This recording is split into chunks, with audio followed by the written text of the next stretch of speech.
நீ என் படத்தை நானும் எங்க அண்ணன் இருக்கிறத வெட்டி ஓட்டினேன்றீல, அதுக்கு ஆதாரம் காட்டு. காட்டு அதான் அவர் வந்து அதான் அவர்கிட்ட நீங்க கேட்கணும், எப்படி செஞ்சீங்க அந்த செஞ்சு காட்டுங்க. இன்னொரு தடவை கேட்கணும், நீங்க அதை கேட்கணும்ல. தம்பிங்க வாங்க தம்பி, எப்படி வெட்டி ஓட்டினீங்க தம்பி அப்படின்னு. ஸ்பெஷல் எடிட்டர் அவரு. சொல்லுங்க, எதையாவது பேசுறது. 15 வருஷமா இந்த படம் இருக்குல்ல, அன்னைக்கெல்லாம் எங்க போய் படுத்திருந்தா இந்த படம் நான் தாங்க எடுத்து கொடுத்தவர் பொய் சொல்றாருன்னு சொல்ல வேண்டியதானே. சரி, வீர மகன் நேருக்கு நேரம் அண்ணன் நான் தானே அதை ஓட்டி கொடுத்தேன்னு வருது, சொல்லு பாப்போம். நேற்று பத்திரிகையாளர் சந்திப்புல சீமான் அண்ணன் ஒரு விஷயத்த கேட்டிருக்காரு.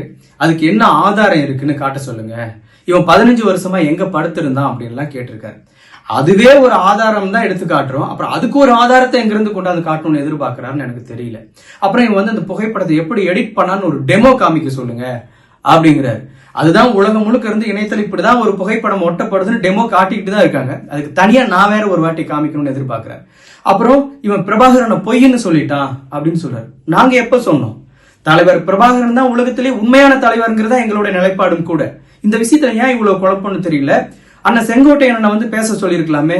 எனக்கு தான் அவருக்கு தொடர்பு இல்லாம போயிட்டாரு. அவங்க கட்சியை சார்ந்தவர், அவருடைய நண்பர், ரொம்ப க்ளோஸா இருந்தவர். அவர் வந்து சொல்லியிருக்கலாமே நான் சொன்னது உண்மையா பொய்யாங்கன்னு சொல்லியிருந்தா ஒரே நிமிஷத்துல வேலை முடிஞ்சிருக்குமே. ஏன் அவரை பேச விடாம தடுத்துட்டு இருக்காங்கன்னு எனக்கு தெரியல.